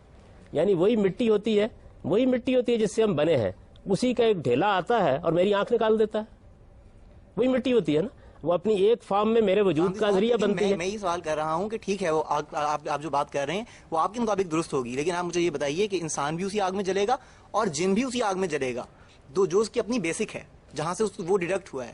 اور صرف بات یہیں ختم نہیں ہو جاتی, اس کے بعد مفسرین نے اس کی وضاحتوں میں لکھا کہ جن کیا کرتے ہیں, کیا کھاتے ہیں وہ جی انسانی گوشت, انسانی ماس, انسانی ہڈیاں کھاتے ہیں. تو آپ بتائیے کہ اس سے آقا کیا واسطہ بنتا ہے. اس کے بعد اس کے قبیلوں کی ڈیفینیشنز کی گئی ہیں. میں سمجھتا ہوں کہ علماء کا زیادہ کردار ہے کہ انہوں نے مس پرسیو کیا. مجھے یہ بتانے کی ضرورت ہے, میرے پاس اللہ کی کتاب موجود ہے, اس کتاب کو میں پڑھتا ہوں, اس میں جو حقائق موجود ہے وہ میں نے آپ کو بتا دیے. دیکھیے ہر زمانے میں شیطان ایک جن تھا, یہ قرآن نے واضح کر دیا, یہ بتا دیا کہ ابلیس ایک جن تھا. دیکھیے شیطان کے لفظ کے بارے میں یہ سمجھ لیں کہ شیطان کا لفظ ایک ایڈجیکٹو ہے. اس کا مطلب یہ ہے کہ وہ سرکش مخلوق جو انسانوں میں سے, جنوں میں سے اللہ کے مقابلے میں کھڑی ہو. آپ مان گئے کہ ابلیس جن تھا. اچھا, ابلیس کی جو اولاد ہے ظاہر ہے کہ وہ ابلیس سے نکلی ہے, اور آپ یہ کہتے ہیں کہ جن مسلمان بھی ہیں اور غیر مسلم بھی ہیں. یہ کس طرح ہو گیا؟ یہ بات یہ ہے کہ ابلیس کی اولاد آدم کی اولاد ہے, اس کے اندر برے لوگ نہیں پیدا ہوتے. تو ابلیس کی اولاد میں کسی اچھے آدمی کے پیدا ہونے پہ آپ کو کیا استبعاد ہے؟ اللہ تعالیٰ نے ایک جن کے ذریعے سے اس دنیا کے اندر. غامدی صاحب ٹھیک ہے, آپ ایک بات کہہ رہے ہیں کہ میری گزارش سن لیجئے, آدم علیہ السلام اللہ کے پیغمبر تھے, ہم سب ان کی اولاد ہیں. برے لوگ کیسے پیدا ہو گئے؟ ابو جہل کیسے پیدا ہو گیا؟ فرعون کیسے پیدا ہو گیا؟ غامدی صاحب رویوں کی بات ہوتی ہے تو پھر آپ دیکھیں گے مفسرین نے رویوں کی بات یہی بتایا جا رہا ہے اگر یہاں جنات میں اچھے بھی ہے, جنات میں برے بھی. اگر بات یہاں ختم ہو جاتی میں مان جاتا آپ کی بات, لیکن آپ یہ دیکھیے کہ کہا جاتا ہے کہ جو جن آپ کو تنگ کر رہے ہیں, آپ کو ستا رہے ہیں, آپ کی زندگی کے اندر انٹرپٹ کر رہے ہیں, وہ غیر مسلم جن ہیں. تو آپ مجھے یہ بتائیے کہ اگر مسلمانوں کو غیر مسلم جن تنگ کرتے ہیں تو غیر مسلموں کو کون سے جن تنگ کر رہے ہیں؟ دیکھیے یہ بات قرآن نے کہیں نہیں کہی. ہمیں دو چیزوں کو الگ الگ کرنا چاہیے. ایک ہے انسانوں کی باتیں, انسانوں کی باتوں کو آپ تجربے اور مشاہدے کی روشنی میں دیکھیے, جانچیے, پرکھیے, اس پر اعتراض کیجیے. ایک وہ بات ہے جو اللہ نے اپنی کتاب میں بیان کر دی ہے. تو اللہ تعالیٰ نے جو بات اپنی کتاب میں بیان کیا وہ میں نے آپ کو بتا دی. اس پر کوئی اعتراض ہو تو بتائیے. خان صاحب, یہاں پہ آج کی گفتگو کو اگلے پروگرام تک موقوف کرتے ہیں. ناظرین, بھلے ایک جدید ذہن جادو اور دیگر مافوق الفطرت مخلوقات کے وجود پہ تحفظات کا شکار ہو, لیکن جیسا کہ آج کی گفتگو کے بعد سامنے آیا کہ یہ امر بعید از امکان نہیں کہ انسانی عقل سے ماورا ایک ایسی دنیا آباد ہو جس کا ادراک حواس خمسہ کی کسوٹی پر کرنا شاید ابھی ممکن نہ ہو. مگر یہاں یہ سوال بھی پیدا ہوتا ہے کہ کیا کوئی ایسا ذریعہ ہو سکتا ہے جو انسانوں میں یقین اور بے یقینی کی اس کیفیت کو جادو اور جنوں کے متعلق منقولاتی شہادتوں کو معقول کے آئینے میں منعکس کر سکے؟ اور اگر انسانی جستجو اور علم کا سفر ایسا کوئی ذریعہ ڈھونڈ پاتا ہے تو شاید پوری دنیا کے انسانوں کا اجتماعی شعور زیادہ بہتر طریقے سے فطرت کو تسخیر کر سکے گا. اختلاف فکر کی نشاندہی کرتا ہے اور فکر مختلف ہو سکتی ہے, مگر صرف جذباتی وابستگی کو حق و باطل کا معیار بنانا وہ رویہ ہوگا جو معاشرے کو تعمیر کی بجائے تخریب کا شکار کرے گا. مگر کیا واقعی سامری کا سحر انسانی امور پہ اثر انداز ہوتے ہوئے کسی بھی ساحر کی معاشی منفعت کا باعث بن سکتا ہے؟ یہی وہ نقطہ ہے جس پہ اگلے پروگرام میں ہم آج ہی کی گفتگو کو اپنے شرکا اور محترم جاوید احمد غامدی کے مابین جاری رکھیں گے. مگر تب تک کے لیے مجھے اور پروگرام غامدی کی پوری ٹیم کو اجازت دیجیے. خدا حافظ. غامدی. السلام علیکم. پروگرام غامدی میں خوش آمدید. ناظرین, پچھلے پروگرام میں ہم نے جادوائی رسومات کے امکانات اور جنوں کے میلانات کے حوالے سے جس بحث کا آغاز کیا تھا, آج ہم اس پہ اپنے شرکا اور محترم جاوید احمد غامدی کے مابین گفتگو کو مزید آگے بڑھائیں گے اور دیکھیں گے کہ اگر مذہب جادو کو شرک سے تعبیر کرتا ہے تو کس طرح خدا کی الوہیت میں شریک ہونا ممکن ہے, اور کیا وجہ ہے کہ غیر مذہبی حلقے مافوق الفطرت مخلوقات کے عدم وجود پہ متفق جبکہ مذہبی حلقے مافوق الفطرت مخلوقات کے وجود پہ منقسم دکھائی دیتے ہیں. اور کیا جنوں کی انسانی خواہشات کی پاسداری کرنے کا امکان انسان کی اس قوت ارادی کو کمزور نہیں کرتا جو عجائب فطرت کی تسخیر اور انسانی مسائل کو حل کرنے کا واحد محرک ہے؟ اور اس بات میں کس حد تک صداقت ہے کہ فلکیات, طبیعت, کیمیا اور طب جیسے سائنسی علوم نے جادوائی روایات کی گود میں ہی پرورش پائی؟ یہی ساری بحث ہمارے آج کے اس پروگرام کا موضوع گفتگو ہے. خان صاحب, وائلڈ نے اپنی کتاب آکلٹ فلسفی میں جادو کو شعبدہ بازی کے مماثل قرار دیتے ہوئے لکھا ہے کہ جس طرح قدیم زمانے میں سامری نے بولنے والا سونے کا بچھڑا بنایا تھا اور قدیم مصری دیوتاؤں کے بت سورج کی شعائیں پڑنے پر گنگنانے لگتے تھے, اسی طرح موجودہ زمانے میں بھی برنارڈ اور راسپوٹین جیسے لوگوں نے لوگوں کو ہوا میں معلق کیا اور بندھے ہوئے لوگوں کو صندوق سے آنن فانن نکال دیا. تو غامدی صاحب, کیا, اور انہوں نے اس کام کو شعبدہ تسلیم بھی کیا, تو کیا واقعی جادو صرف نظر کا فریب ہے؟ ہو سکتا ہے ایسا ہی ہو.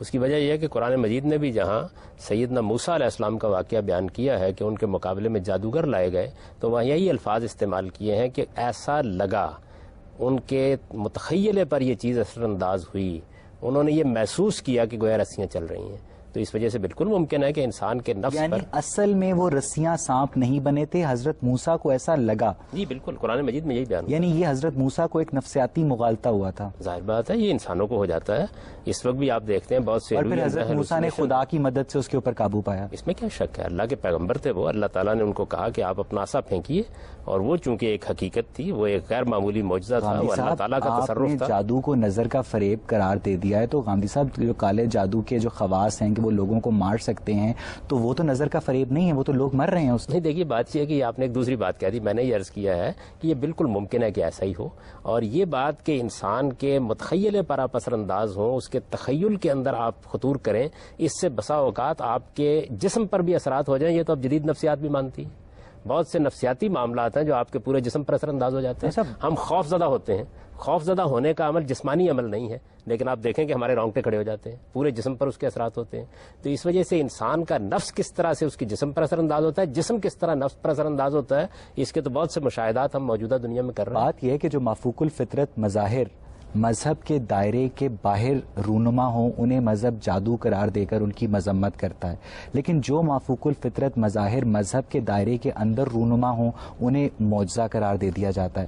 آپ اس صورتحال کو کیسے دیکھتے ہیں، اور ایک عام آدمی کس طرح جادو اور معجزے میں تفریق کر سکتا ہے؟ دیکھیے بات یہ ہے کہ مذہب کا تو بڑا سادہ اصول ہے، وہ یہ کہ اگر کسی چیز میں شرک پایا جاتا ہے، کوئی شیطنت پائی جاتی ہے، انسانوں کے اخلاق پر اس کے برے اثرات ہوتے ہیں، تو اس کی مذمت کرے گا. وہ اندر کی چیز ہو تب بھی مذمت کرے گا، باہر کی چیز ہو تب بھی مذمت کرے گا، وہ مادی چیز ہو تب بھی مذمت کرے گا، نفسی چیز ہو تب بھی مذمت کرے گا. تو مذہب تو اپنے اصول پر کسی چیز کو دیکھے گا. جادو کو بطور ایک فن اور بطور علم کے مذہب کنڈیم نہیں کرتا، اس کا استعمال ہے جس کے اوپر وہ گفتگو کرتا ہے. اور چونکہ اس کو سیکھنے میں آپ کو شیاطین سے استمداد کرنا پڑتا ہے، اس سے آپ اپنے عقیدے کو، اپنے ایمان کو خراب کرتے ہیں، اس سے شرک پیدا ہوتا ہے، اور آپ خود مشرکانہ اعمال کرتے ہیں. جادو کو بطور علم مذہب کنڈیم نہیں کرتا، لیکن جادو کو سیکھنے کے لیے آپ کو شیاطین سے رابطہ کرنا پڑتا ہے. شیاطین کو مذہب ڈائریکٹلی کنڈیم کرتا ہے، اور شیاطین کے علم کو مذہب ڈائریکٹلی کنڈیم نہیں کرتا. نہیں دیکھیے بات یہ ہے کہ ایک علم ہے نا، علم تو بطور علم ہوتا ہے، آپ اس کو سیکھتے وقت کو غلط طریقہ اختیار کرتے ہیں تو اس کے بارے میں آپ کو بتایا جائے گا اپنے غلط طریقہ اختیار. یہ بالکل ایسے ہی ہے کہ سائنس کو بطور ایک علم کے مانا جائے گا، لیکن اگر اس کا استعمال یہ ہو کہ آپ ایٹم بم بنا کے انسانوں کو مارنا شروع کر دیں تو مذمت کی جائے گی. تو کبھی مذمت ماخذ کی جاتی ہے، کبھی مذمت استعمال کی جاتی ہے. مذہب کی مذمت کے دائرے متعین ہیں. وہ تو دیکھیے مذہب نے بتا دیا ہے کہ کسی چیز میں شرک پایا جائے گا، کسی چیز میں خدا کی طرف کوئی بات غلط منسوب کی جائے گی، کسی چیز میں انسانی حقوق پامال ہوں گے، کسی میں جان مال آبرو کو خطرہ پیدا کیا جائے گا، کوئی چیز فحش ہوگی تو مذہب اس کی مذمت. ہمارے دیہاتوں میں اگر کسی کا جانور بیمار ہو جائے، کسی کی فصل خراب ہو جائے، اور شہروں میں بھی ایسا واقعہ دیکھنے کو سامنے آئے ہیں کہ اگر ساس اور بیوی کا جھگڑا ہے، امتحان سر پر ہے، محبوبہ کو منانا ہے، تو عاملوں، پیروں، فقیروں سے رابطہ کیا جاتا ہے، اور کالے جادو کے کاٹ پلٹ کے ماہرین بیٹھے ہیں ہر جگہ، اور ایک جادو باقاعدہ ایک انڈسٹری کی شکل اختیار کر چکا ہے. تو صاحب آپ اس ساری صورتحال کو کیسے دیکھتے ہیں؟ میرا خیال یہ کہ اس میں زیادہ تر عطائی ہیں، جھوٹ بولتے ہیں، لوگوں کو فریب دیتے ہیں، ان سے پیسے اینٹنے کی کوشش کرتے ہیں. اس طرح کے لوگوں کا محاسبہ کرنا چاہیے جس طرح طب کے معاملے میں عطائیوں کا محاسبہ کرنا چاہیے. آپ دیکھیں اس وقت آپ کے ہاں سارے لوگ MBBS کر کے اور باہر کی ڈگریاں لے کے اپنے کلینک کھولے ہوئے ہیں. بے شمار لوگ ہیں کہ جو جگہ جگہ دیہات میں کلینک کھولے ہوئے ہیں، کچھ واقف نہیں ہے طب کا علم کیا ہے، لوگوں کی صحت سے کھیل رہے ہیں. تو ان عطائیوں اور ان کویکس کا جس طرح محاسبہ ہونا چاہیے اس طرح ان کا بھی ہونا چاہیے. لیکن اس کا کیا مطلب ہے؟ اس کا مطلب یہ ہے کہ اگر فرض کر لیجئے کہ 5000 کویکس اور عطائی ہمارے معاشرے میں موجود ہے تو ہم ڈاکٹری کے علم کا انکار کر دیں. علم موجود ہے، اس کا استعمال غلط بھی ہوتا ہے، صحیح بھی ہوتا ہے، اور بعض موقعوں پر لوگ بغل بنا لیتے ہیں. ڈاکٹرز اور کویکس کے درمیان تفریق کرنے کا ایک بڑا آسان طریقہ ہے کہ ان سے ہم MBBS کی ڈگری ڈیمانڈ کریں، جو دکھا دے اس کو چھوڑ دیں، جو نہ دکھائے اس کو پکڑ لیں. ہم عطائیوں میں اور اصلی عاملوں میں کس طرح تفریق کریں گے؟ اسی طرح کا وہاں بھی کیجیے. آج سے پہلے تو آپ نہیں کر سکتے تھے نا. آپ نے MBBS کی ڈگری کے لیے ایک کالج بنایا، آپ نے اس علم کو اہمیت دی، اس کے بعد آپ نے قاعدے ضابطے میں اس کو لا کر اس کے بارے میں قانون سازی کی. اب بھی آپ اطباء کے بارے میں کیا کرتے ہیں؟ آپ یونیورسٹی میں اسکول آف میجک بنا سکتے ہیں. اگر آپ سمجھتے ہیں کہ ایک علم ہے تو بنائیے، ضرور بنائیے. دیکھیے جتنے علوم ہیں ان علوم میں مذہب وہاں مداخلت کرے گا جہاں کوئی اخلاقی مسئلہ پیدا ہوگا یا کوئی عقیدے کا مسئلہ پیدا ہوگا.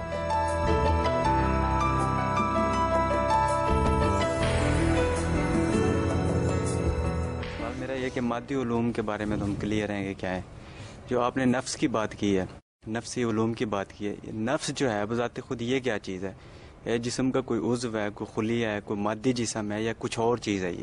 یہ غیر مرئی حقیقت جس کو ہم محسوس کرتے ہیں، انا کی صورت میں بولتے ہیں، ہمارے حواس اور ہمارے داخلی حواس اس کی شہادت دیتے ہیں. یہ ایک شخصیت ہے جس شخصیت کو ہم جانتے ہیں، لیکن یہ کہ وہ ہمارے حواس کے دائرے میں نہیں آتی. تو غامدی صاحب جو چیز حواس کے دائرے میں نہیں ہے، غیر مرئی ہے اور بالا تر ہے مادے سے، تو پھر اس کا جو علم ہے وہ کیسے حاصل ہوگا؟ اس کو اسٹڈی کیسے کیا جائے گا؟ طریقے ہیں. ایک یہ کہ جو اس علوم کے ماہرین ہوں ان سے آپ رجوع کریں، اس علم کو سمجھنے کی کوشش کریں. دوسرا یہ ہے کہ ہمارے پاس اللہ کی کتاب موجود ہے، اس سے رجوع کر کے دیکھیں کہیں اس میں تو کسی چیز کا ذکر نہیں ہے. اگر ذکر ہوگا تو ہم اس کو مان لیں گے، اگر ذکر نہیں ہوگا تو انکار کر دیں. نہیں، اگر غیر مرئی علوم کے کوئی مطلب اگر وہ ایگزسٹ کرتا ہے یا اس کے کوئی ماہرین موجود ہیں، اس کا مطلب ہے کہ مادے سے بالا تر بھی کوئی آپ حقیقت پیراسائیکالوجی کو مانتے ہیں؟ آپ یہ مانتے ہیں کہ تنویم کا عمل ہوتا ہے؟ آپ یہ مانتے ہیں ہپنوٹزم ایک حقیقت ہے؟ مانتے ہیں نا اس چیز کو؟ یہ کیا علم ہے؟ اس کا مادے سے تو کوئی تعلق نہیں ہے.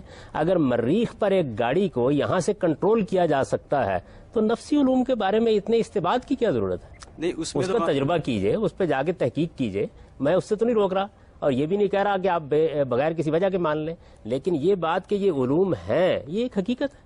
نہیں غامدی صاحب، اس میں جو آپ عمل تنویم کی بات کر رہے ہیں، ہپنوٹزم، ٹیلی پیتھی وغیرہ، یہ جو آپ بات کر رہے ہیں، اس میں اگر ہم دیکھیں وہ سارا ایک دماغ کا فنکشن آ جاتا ہے. اب دماغ بذات خود ایک مادہ ہے، ٹھیک ہے، اور دماغ جس قسم کا مادہ ہے وہ انتہائی کمپلیکیٹڈ ہے، اور دماغ کے اندر کوئی ایسی چیز ایگزسٹ نہیں کرتی سوائے جو مطلب ہے خیالوں کی صورت میں. اور وہ خیالات کون سے ہیں کہ جو آپ کے ارد گرد کی سراؤنڈنگز ہیں، مادی حالات ہیں، وہ سارا انہی کا عکس ہوتا ہے خیالوں کی صورت میں. حوصلہ ہے آپ کا کہ آپ دماغ کے بارے میں جو گفتگو کر رہے ہیں. ابھی تو اس میں انسان کا علم صفر کے برابر بھی نہیں ہے. مطلب بہت جو معمولی موجود باتیں جو ابھی دریافت ہوئی ہیں. ابھی یہ حقیقت کیا ہے، اس کی نوعیت کیا ہے، یہ کس طریقے سے فنکشن کرتا ہے، اس میں کسی چیز کا ظہور ہوتا ہے یا یہ آپ اپنے جذبات تخلیق کر رہا ہے، یہ محض قیاسات ہے. یہ کیا ہو گیا ہم کو کہ ہم بعض اوقات ایک چیز کے بارے میں جب قیاسات بھی مغرب سے آ جائیں تو ایسے ان کو بیان کرتے ہیں جیسے قرآن و حدیث بیان کیے جا رہے ہیں. یعنی زیادہ سے زیادہ آپ یہ کہیے کہ ابھی دماغ کے بارے میں ہماری معلومات یہ ہے. یہ کیسے معلوم ہو گیا؟ پھر یہ بات بھی ٹھیک نہیں ہے کہ یہ جتنے علوم ہیں یہ سب کے سب دماغ سے متعلق. ابھی تو ہم یہ نہیں جان سکے نیند کیا چیز ہے، کیسے آتی ہے. ابھی تو ہم یہ نہیں جان سکے کہ اس کے اندر جو خواب آتے ہیں وہ ہمارے متخیلے میں کہاں سے در آتے ہیں.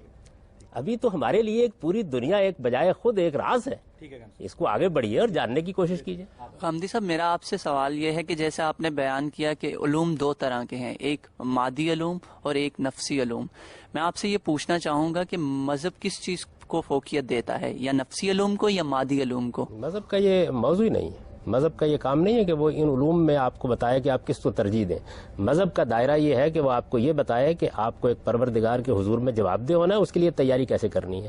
یہ تو ضمناً ان چیزوں کا ذکر آ جاتا ہے. قرآن مجید میں بھی ان کا ذکر ضمنی طور پر آیا ہے. مثال کے طور پر یہ جو ہاروت و ماروت کا قصہ ہے یا سحر و ساحری ہے، اس کا ذکر کیسے آیا ہے؟ اس کا ذکر اس وقت آیا جب رسالت باب صلی اللہ علیہ وسلم کے معاملے میں یہود نے ان علوم سے مدد حاصل کرنے کی کوشش کی. دیکھیے، میرا یہ کام نہیں ہے کہ میں سحر و ساحری کی حقیقت آپ کو بتاؤں، یہ میرا موضوع نہیں ہے. میں ان علوم و فنون کے ساتھ اتنی دلچسپی رکھتا ہوں جتنی کہ ایک دین کو سمجھنے والے یا یوں کہیے کہ دنیا کو سمجھنے والے انسان کو ہونی چاہیے. تو جس طریقے سے طب کے معاملے میں اگر آپ کو معلومات حاصل کرنی ہو، دوا کیسے بنتی ہے، دوا میں خواص کیسے دریافت ہوتے ہیں، مریضوں کے معاملے میں آپ کس طریقے سے معاملات کرتے ہیں، سرجری کے کیا قوانین ہیں، تو میں ایک اصولی بات تو آپ کو بتا سکتا ہوں کہ یہ ایک علم ہے اور ایک فن ہے، لیکن اس کے لیے آپ کو اس کے ماہرین کے پاس جا کے معلومات حاصل کرنی چاہیے. ہمارے دیہاتوں میں یہ بڑی بات چلتی ہے کہ ایک جادوگر جس کے پاس علم ہوتا ہے وہ تب تک اس کی روح قبض نہیں ہوتی جب تک وہ اپنا یہ علم کسی اور کو ٹرانسفر نہ کر دے. اس بات میں کتنی حقیقت اور کس طرح کے توہمات کی آپ تحقیق کریں. میرے نزدیک تو ایسی کوئی چیز نہیں ہے. قرآن مجید نے بتا دیا کہ جب موت آ جاتی ہے تو دنیا کی کوئی طاقت بھی اس کو روک نہیں سکتی. اللہ کا فیصلہ صادر ہو جاتا ہے. دیکھیے، کچھ چیزیں میرے ایمان سے متعلق ہیں، کچھ چیزیں وہ ہیں جن کو قرآن مجید نے واضح کر دیا، کچھ چیزیں وہ ہیں جن کو اللہ کے پیغمبر نے واضح کر دیا. باقی یہ دنیا ہے، اس کا مطالعہ اسی طرح کرنا چاہیے جیسے دنیا کی چیزوں کا کیا جاتا ہے. میں سرجری کا مطالعہ بھی کرتا ہوں. ابھی حال میں مجھے خود سرجری سے گزرنا پڑا. میں ایک تجربے سے خود گزرا ہوں. یہ تو ایک واقعہ ہے، لیکن یہ کہ میں ایک سرجن کی طرح یہ بتا سکوں آپ کو کہ اس علم کی حقیقت کیا ہے، کیسے انہوں نے میرے جسم کے حصے کو کاٹ کے جوڑ دیا ہے، تو یہ چیز ایسی ہے کہ جس کے لیے آپ کو کسی ماہر سرجن کے پاس جانا پڑتا ہے. صاحب، یعنی مذہب یہ تسلیم کرتا ہے کہ جس طرح دعا کے نتیجے میں خدا فطری قوانین میں مداخلت کرتا ہے، اسی طرح جادوگر بھی جادو کے ذریعے فطری قوانین میں مداخلت کر سکتا ہے. تو غام صاحب، اس طرح خدا کی الوہیت میں شریک ہونا کیسے ممکن ہے؟ دیکھیے، مادی علوم بھی فطرت کے اندر مداخلت کرتے ہیں، اس وقت کر رہے ہیں. علوم کا مداخلت کرنا کیا مطلب ہے اس کا؟ ایک آدمی چھپا ہوا ہے، اس نے ایک گولی ایجاد کر لی ہے، پہلے اس کو سامنے آنا پڑتا تھا، وہ تلوار کا وار کرتا تھا، آپ کو چیلنج کرتا تھا، اب وہ کہیں چھپا ہوا ہے، اس نے گولی چلا دی. گاندھی صاحب، سائنس کبھی فطری قوانین میں مداخلت نہیں کرتی، ان کا استعمال کرتی ہے.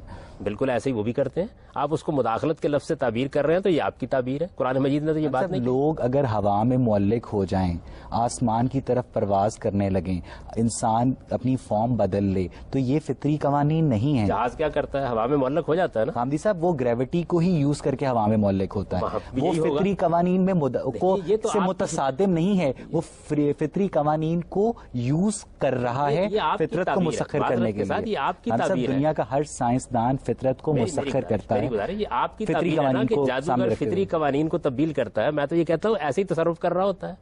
جس طرح سے سائنسی تصرف کو آپ سمجھ لیتے ہیں کہ کیسے ہوا ہے، آپ اس علم کا مطالعہ کریں تو اس کو بھی سمجھ لیں گے. بظاہر تو اگر دیکھیے تو ایک آدمی یہ کہے گا نا کہ یہ دیکھیے ہوا میں اڑ رہا ہے. ہم سب جادوگر گھر بیٹھے تیسرے محلے میں اگر کسی بچے کو بیمار کر دے تو کیا یہ فطری قوانین سے تصادم نہیں ہے؟ آپ گھر بیٹھے مریخ کی گاڑی کو آپ کنٹرول کر رہے ہوتے ہیں. گاندھی صاحب، اس کے لیے ہم ریڈیو ایکٹیو ریز یوز کر رہے ہوتے ہیں، اس کے لیے ہم کوئی ریز یوز نہیں کر سکے اور اس کے لیے کوئی ایسا پیمانہ ایجاد نہیں ہوا. بتایا کہ وہ اس دنیا کے اندر موجود چیزوں کو استعمال نہیں کر رہا. آپ اصل میں صرف اپنے علم کی حد تک چیزوں کو مان رہے ہیں. اس کے علاوہ بھی بہت سی چیزیں جنہیں یوز کیا جا سکتا ہے. اس کو آپ خلاف فطرت کیوں کہتے ہیں؟ میں تو عرض کر رہا ہوں کہ دنیا میں ایک نفس ہے، ایک مادہ ہے. آپ نے مادی چیزوں کے قوانین دریافت کر کے ان کو استعمال کر لیا، وہ نفسی چیزوں کے قوانین دریافت کر کے ان کو استعمال کر لیا. سائنس کا آغاز جادو کے بہت بعد میں ہوا، لیکن آج سائنس کو دنیا کا ہر شخص درست تسلیم کرتا ہے. جادو کا آغاز آج سے ہزاروں برس قبل ہوا اور آج بھی اس کے اوپر ایک اسرار کا پردہ پڑا ہوا ہے. کیوں؟ اس لیے کہ اس کو علم اور فن بنانے کی اجازت نہیں دیتے وہ لوگ. اگر آپ اس کا بھی مطالعہ کریں، اس کو بھی اسی طریقے سے علم اور فن بنائیں تو آپ دیکھیں گے کچھ دیر میں لوگ مانوس ہو جائیں گے. اور پیرا سائیکالوجی کے ماہرین یہ کر رہے ہیں. اسی کی بہت سی چیزیں، پیرا سائیکالوجی کو جدید سائنس کوئی ایگزیکٹ سائنس تصور نہیں کرتی. بہت سی چیزیں ایسی ہیں جن کو آج ہم سائنس تصور نہیں کرتے. جیسے جیسے حقائق واضح ہوتے چلے جائیں گے کر لیتے ہیں.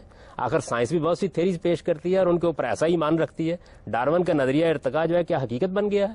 ہر کتاب میں لکھا ہوا ملتا ہے آپ کو. توہمات سائنس کے بھی ہیں، توہمات ان علوم کے بھی ہیں، دونوں توہمات میں جیتے ہیں. تو میں تو یہ آپ سے عرض کر رہا ہوں کہ دنیا کے اندر حقائق کی دریافت کا یہ طریقہ نہیں ہے کہ ایک علم کو سامنے رکھ کے دوسرے علم کا انکار کر دیا جائے.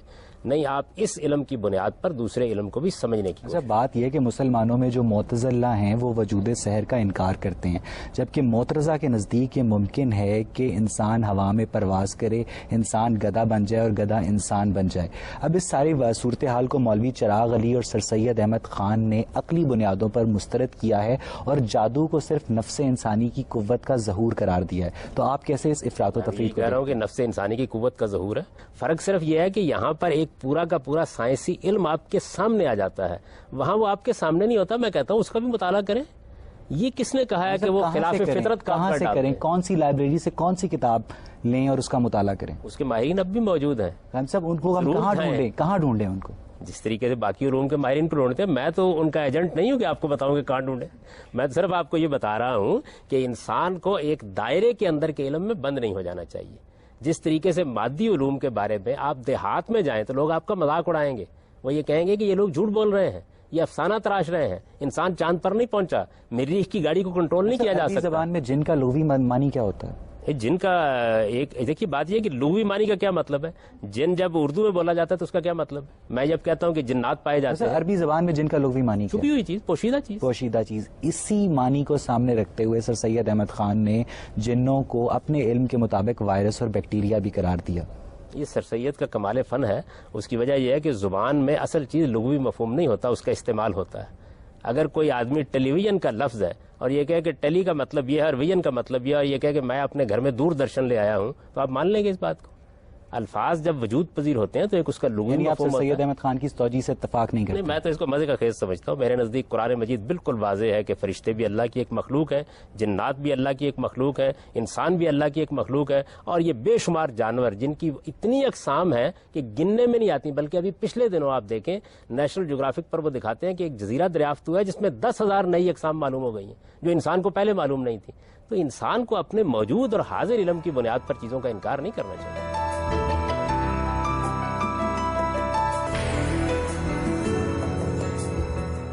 تھوڑی دیر پہلے آپ نے بات کی تھی کہ جو جادو ہے اس کو کسی انسان کی موت کا وسیلہ بنایا جا سکتا ہے، یعنی ایک جادو انسان کی صحت پہ اثر کر سکتا ہے.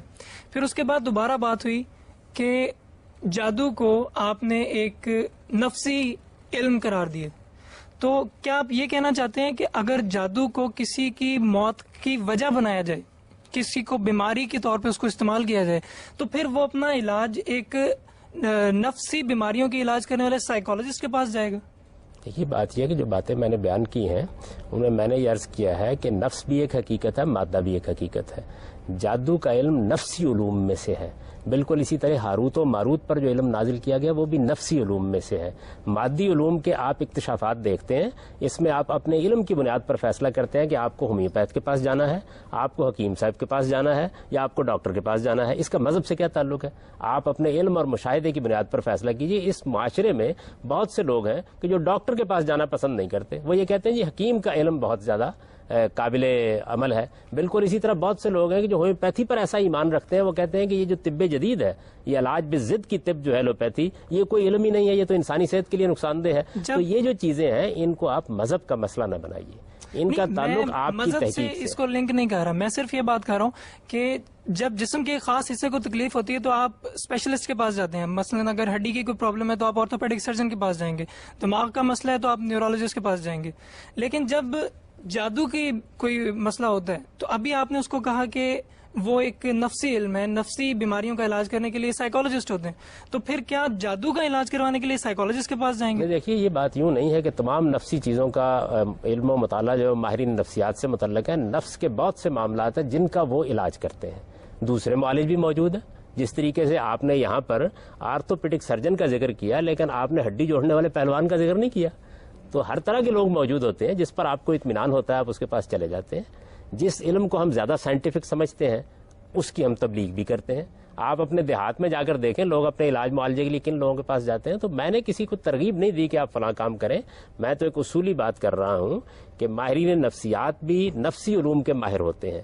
سر میرا کوشچن یہ ہے کہ ہاروت اور ماروت کے علم کا ذکر کیا، جادو میں اور ہاروت کے ماروت کے علم میں آپ نے فرق واضح نہیں کیا.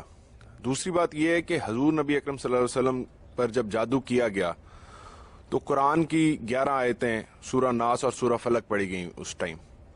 ہاروت اور ماروت کا علم وہاں بھی نہیں استعمال کیا گیا. جس طرح آپ نے ایک مثال دی کہ بازو سوج گیا اور ایک عالم نے انگلی لگائی اور وہ صحیح ہو گیا، تو اس سے بھی یہ واضح نہیں ہوتا کہ وہ جادو ہے یا ہاروت یا ماروت کا علم ہے.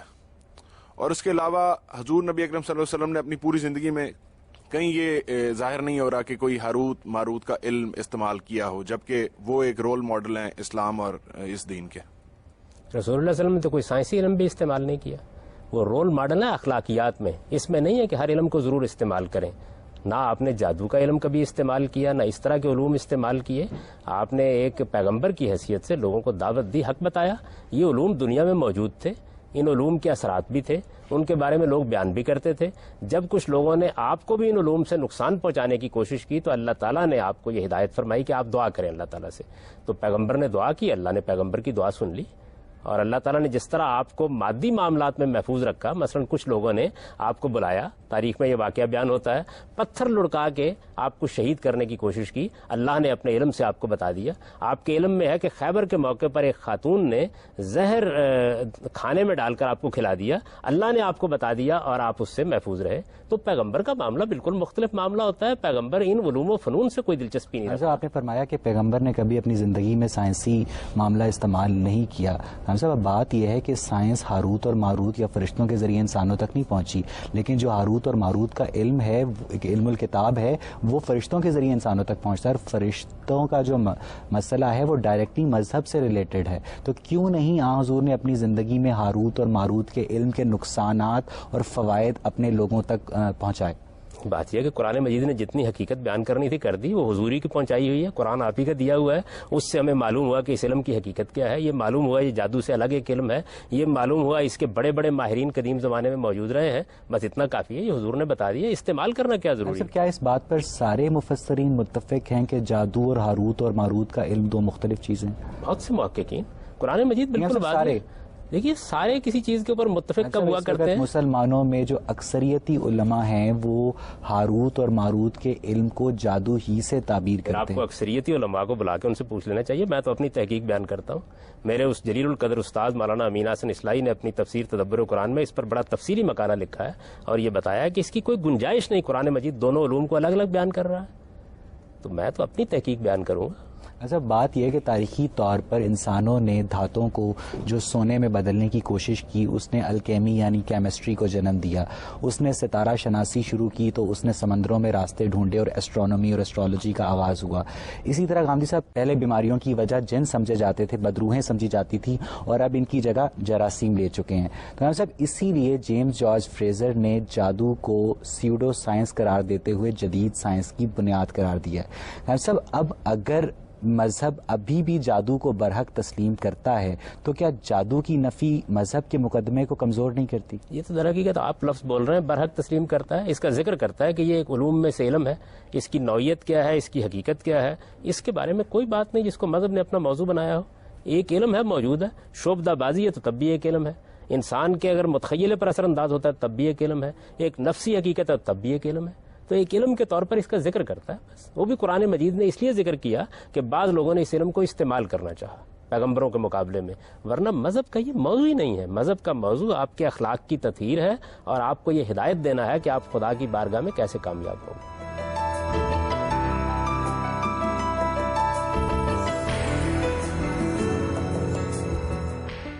سر آپ ایک طرف کہتے ہیں کہ جادو جو ہے وہ مسلمانوں کے لیے نہیں ہے, وہ ان کو لادین کر دیتا ہے. دوسری طرف آپ اسے کہتے ہیں کہ اسے ایک فن کے طور پر انٹروڈیوس کرنا چاہیے, اسکول آف میجک کھول لینا چاہیے. آف کورس اگر میں کھولوں گی میں اس کی ایڈورٹیزمنٹ بھی کروں گی. اگر میں کچھ اسکول کھولتی ہوں تو کیا اس کا مطلب ہے کہ میں اگر آپ سائنس کا ایک اسکول کھولیں اور ایسے جراثیمی ہتھیار بنانے کی کوشش کریں کہ جس سے آپ انسانوں کو ماریں, تو میں یہ کہوں گا کہ یہ ہو تو سکتا ہے لیکن اخلاقی لحاظ سے ٹھیک نہیں. تو اس وجہ سے کسی چیز کا ہونا ایک الگ چیز ہے اور اس چیز کا اخلاقی طور پر درست ہونا ایک بالکل الگ چیز ہے.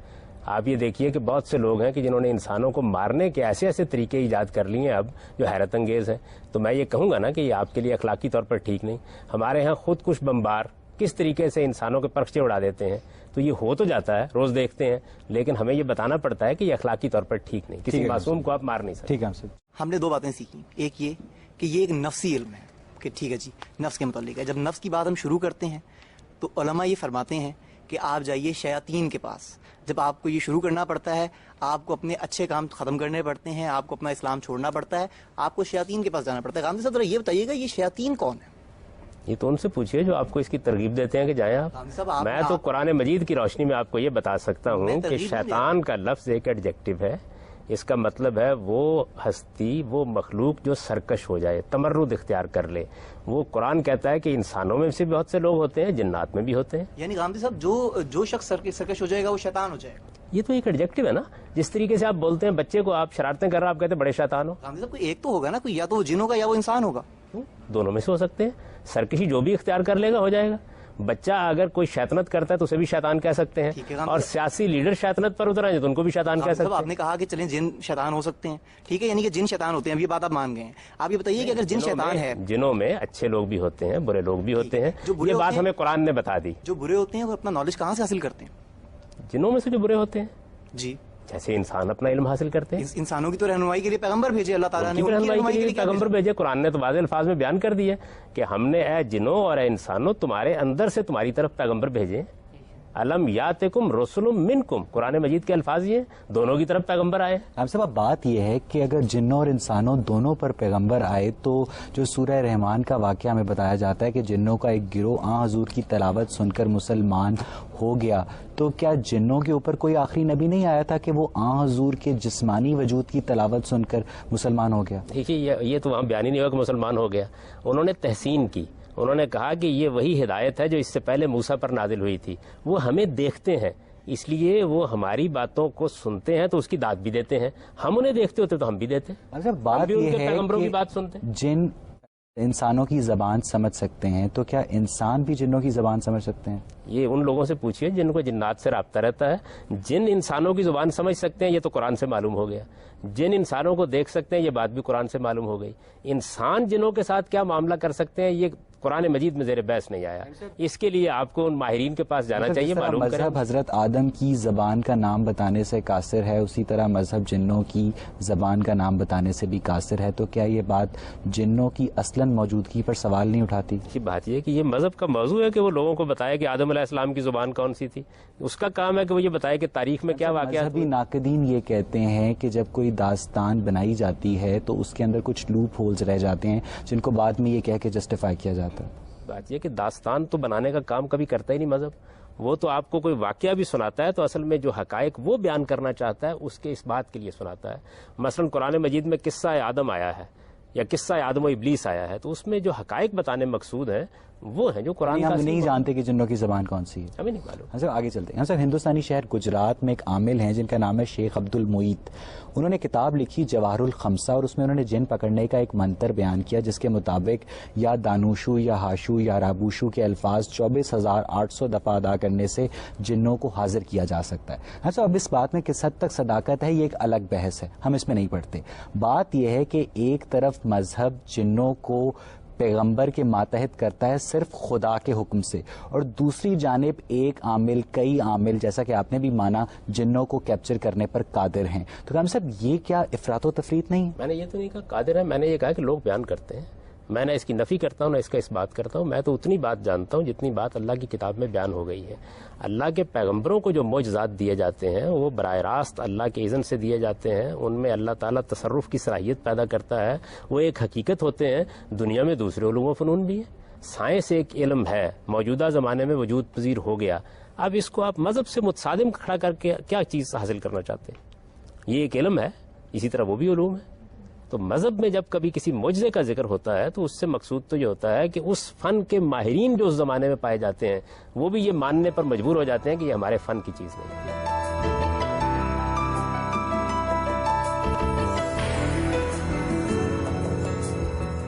حمدی صاحب, جین کے بارے میں آپ نے بات کی تھی کہ ایک سوال آیا تھا کہ وہ آگ کے بنے ہوئے ہیں, تو آپ نے کہا تھا کہ یہ اس وقت کے عہد کی اصطلاح تھی آگ. آج اس کو کسی اور سینس میں انرجی کی شکل میں دیکھ لیتے ہیں. صاحب, اگر جن کو آگ سپوز کر لیا جائے انرجی کی شکل میں, اسی طرح پھر فرشتے آ جاتے ہیں. فرشتوں کو اگر نور تسلیم کر لیا جائے روشنی کی شکل میں, وہ بھی انرجی کی ایک فارم ہے. تو کیا یہ پورا جو سپر نیچرل سٹرکچر ہے, میٹا فزیکل جتنے بھی اشتہاریں ہیں, میٹافرز ہیں جو آج یوز ہو رہے ہیں, تو کیا یہ پھر آخری تجزیے میں مادی ہی ہے؟ اس میں کیا شک ہے. اسی وجہ اب آپ کہتے ہیں انسان مٹی سے بنا ہے, تو یہ تعبیر قدیم زمانے میں بھی اختیار کی جاتی تھی, آج بھی اختیار کی جاتی ہے. آج جب یہ تعبیر اختیار کی جاتی ہے تو ہم اس کے بہت سے سائنسی پہلوؤں کو جانتے ہیں, قدیم زمانے میں نہیں جانتے تھے. تعبیر تو ایک ہی ہے.